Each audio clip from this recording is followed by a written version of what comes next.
Today I'm going to be sharing some really basic watercolor tips, and these are just basically things that you need to know to start watercoloring, but it's not like super advanced. But anyway, so one of the things that I would like to mention is that I forgot to include some things in my watercolor essentials video, and one of those things is water. And I don't even know how I forgot to mention water. Like, it's watercolor, you're gonna need water. I don't know. And you're also gonna need paper towels or something to wipe your brushes off on. And also you can do some things with paper towels or cloths to like lift color, but we're gonna get into that later. Also, I forgot to mention that you'll need a palette to mix your colors. So anyway, so first thing we're going to talk about is flat color. And I have like my stuff like organized over here, but the only thing that I don't have is an example of flat color. But if you've ever worked with markers, then watercolor is kind of like marker except wetter.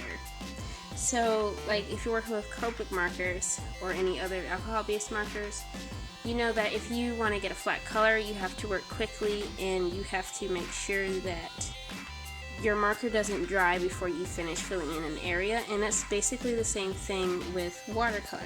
However, watercolor does this interesting thing called granulating, and that's when the pigment separates from the binder, which is what kind of holds the paint together.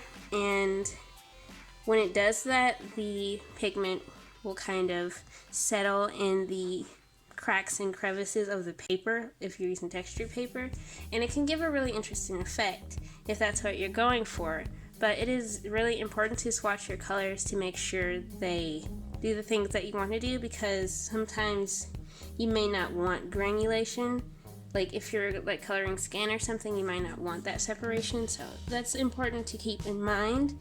And yeah, that's basically how that's done.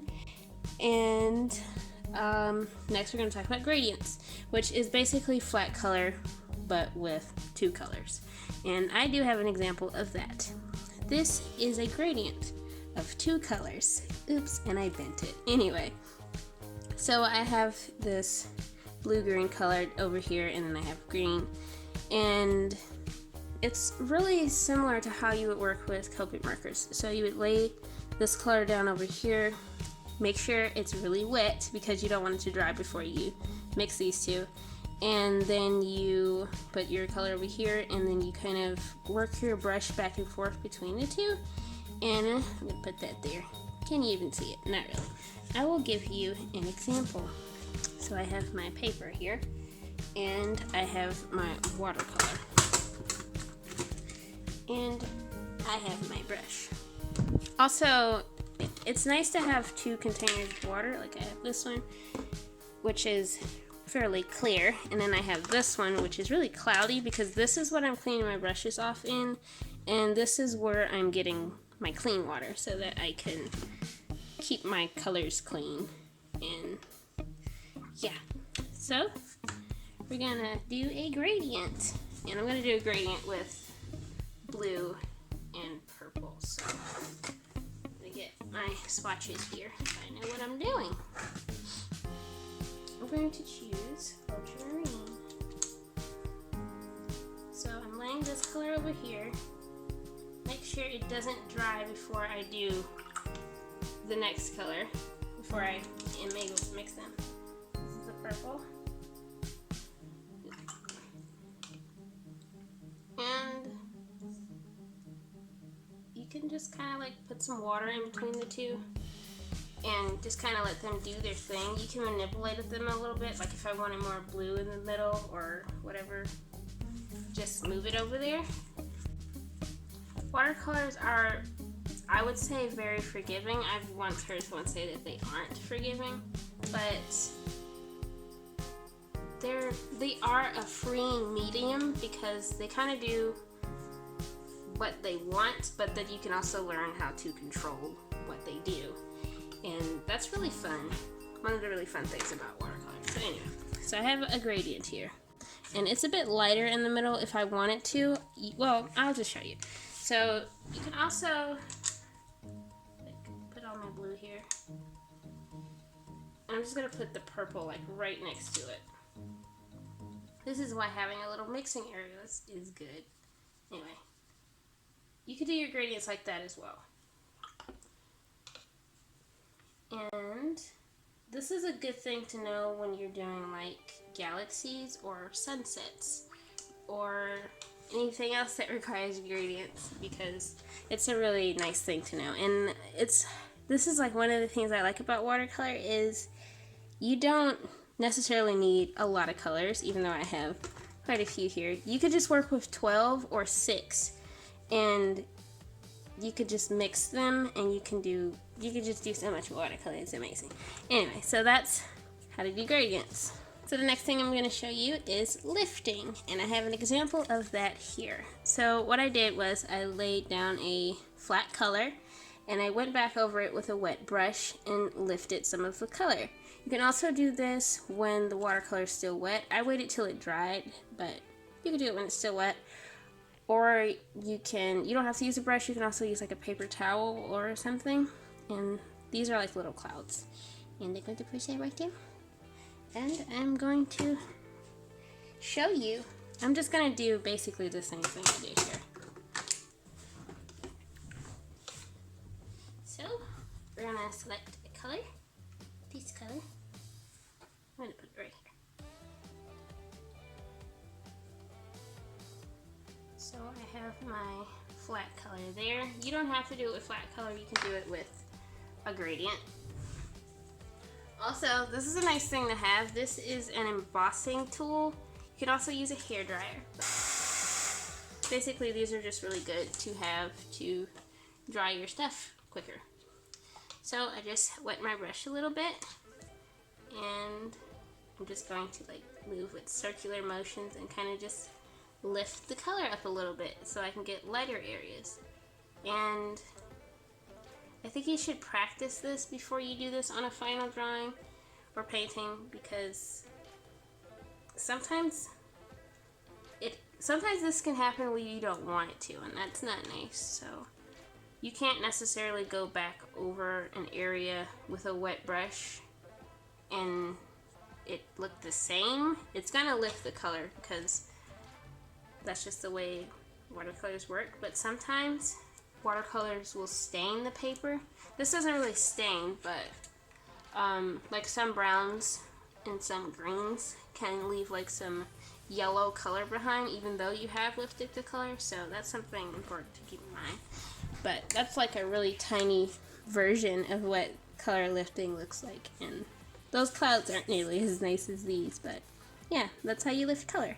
Next technique is wet on wet, and I have a miniature version of that one as well.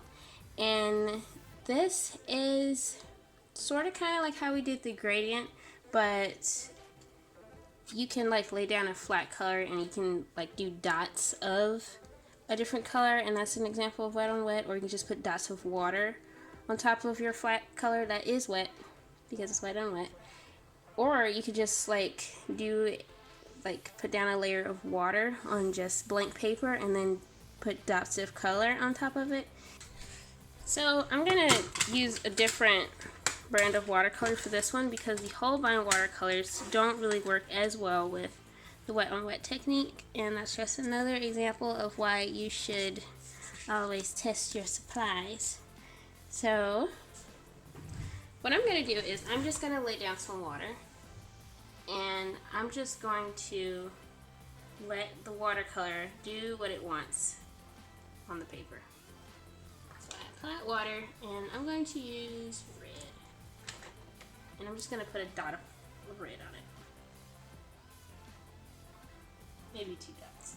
Okay, so you can kind of see what it's doing. It's just kind of, and I can actually like move it around. It's really, really cool. And you can get some really interesting effects. It's nice to do this with galaxies. And that is what I use it a lot for. I'm like breathing really hard and I don't know why, but anyway. just added some purple.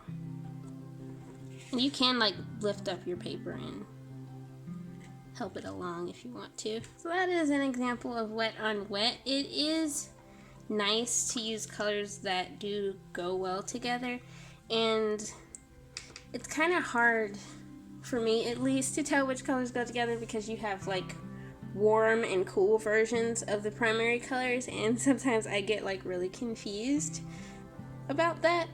And yeah, you do want to do swatches and tests of things before you do them on your final drawing. But that's just an example of using wet on wet. You can also use wet on wet when you're doing like blush on a character's face or something. Here's just something that's like really nice to know, and it's kind of in the realm of wet on wet technique thing, and that's to not color something next to something that's already wet. And if you do, this could possibly happen. And this is what I did this with the primer marketing watercolors. Those are really good for, they really do like the cool feathering watercolor effects where they just like go out like this, as you saw. I did the same thing but with Holbein watercolors, and it didn't feather as much as this one, as you can see, but it still kind of did it a little bit. So it's just nice to not do that. Especially like, let's say you're doing a character and the character has really dark skin and light hair, or light skin and dark hair, and you're coloring this dark color next to a lighter color, it could possibly do this. And unless that's what you're going for, that can be pretty devastating to your piece. So it's just really nice to know that. So the next technique is layering, and these are two examples of layering watercolors. So basically you can put down either a flat color or a gradient, and you allow that to dry, and then you go back over it with another layer, and that's really good for adding shadows and whatnot. And now I'm just going to show you how you can do that. I'm going to put these right here.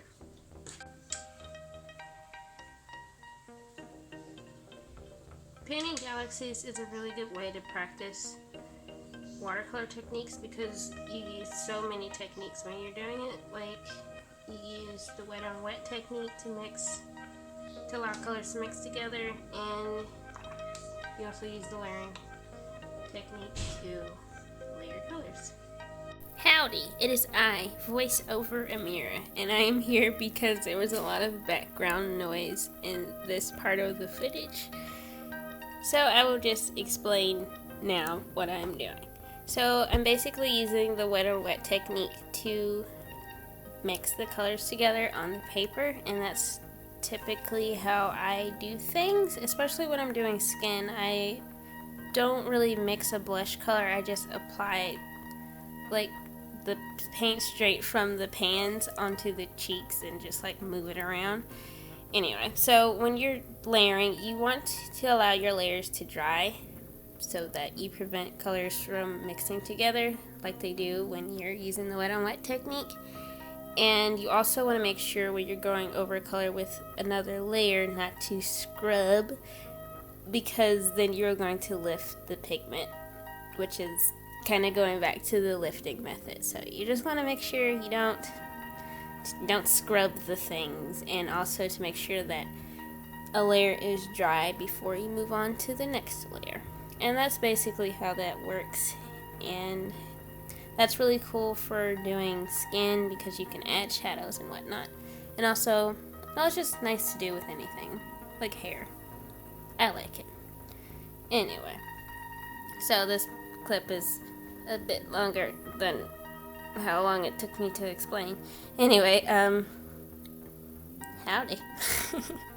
I'm so sorry about last week's video.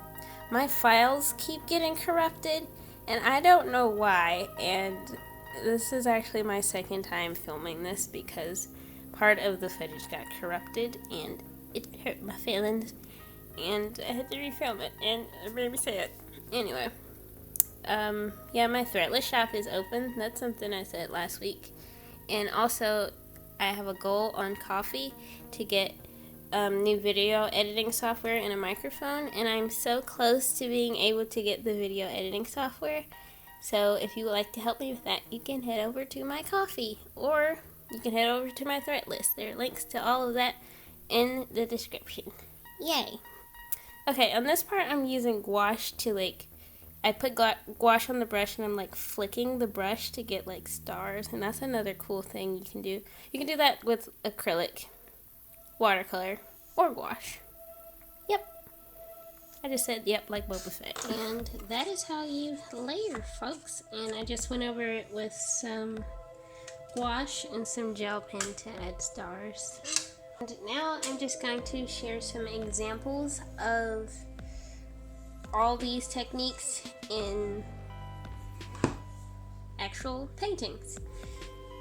Okay, so the first one is pretty big, so I have to put it like this. And as you can see here, I did a galaxy here, and you just saw how I did that, so yeah. And I used layering and lifting on the face, and I used layering on the hair, and I used lifting on the background. It's so pale, you can't really see it, but there are little clouds in the background, and I used lifting. Here is another example of layering. I used it for the hair and also for the skin, and I also used the wet on wet technique to get blush on certain areas. And on this one, I used gradients, lifting, and wet and wet, and flat color. I used everything that I mentioned. So, yep, I just did this the other day, and I really like it. And this design, along with the first design that I showed, is available on my Threadless Shop. So if you like to get this as a print or something, you can. Anyway, so as you can see on this here face, boom. Okay, so what I did was I applied a flat layer first, and then I went back. After that dried, I layered and I blended it out by applying water to the edges, but you have to be careful with that because you can lift the color. But in certain areas I did lift the color purposely, like in this area and also on the forehead, and yep. And I also did some lifting and layering on her shirt, and then I did a gradient in the background.